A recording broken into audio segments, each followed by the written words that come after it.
வணக்கம் மக்களே, நான் உங்கள் ராம்ஜி. இன்னைக்கு நம்ம என்ன பார்க்க போறோம்னா, கேஜிஎஃப் படத்தோட ஹீரோ ராக்கி பாய், அதாவது யாஷ் அவர்கள் தன்னுடைய எக்ஸ்தல பக்கத்துல ஒரு பதிவு ஒன்று போட்டிருக்காருங்க. என்னன்னா, விமர்சனம் 1000 இருந்தாலும் அந்த குடும்பங்களை சந்திக்காம அடுத்து ஏதும் பண்ண மாட்டோம்னு உறுதியா நின்ன பாரு, ஒரு தலைவனா நீ ஜெயிச்சிட்ட மேட்ச் அப்படின்னு நம்ம தளபதியை புகழ்ந்து பதிவு போட்டிருக்காருங்க.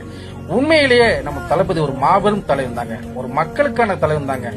இப்படிப்பட்ட ஒரு தலைவனை நம்ம எப்பொழுதுமே கைவிடக் கூடாதுங்க. முன்வைத்த கால பின்வைக்க கூடாதுன்ற ஒரு நம்பிக்கையோடு இருக்கக்கூடிய ஒரு தலைவன் தாங்க நம்ம தளபதி. 1000 துன்பங்களையும் அனுபவித்துக் கொண்டு 1000 கடுமையான விமர்சனங்களையும் எதிர்கொண்டு இன்றைக்கும் மக்களுக்காக துணை நிற்பேன் என்று உறுதியோடு இருக்கக்கூடியவன் தான் நம் தலைவன். இப்படிப்பட்ட மகத்தான ஒரு தலைவனுக்கு நாம் தொண்டனாக இருக்க பெருமை கொள்வோம். வாழ்க தமிழகம், வளர்க தமிழக வெற்றி கழகம். என்றும் அன்புடன் உங்கள் ராம்ஜி.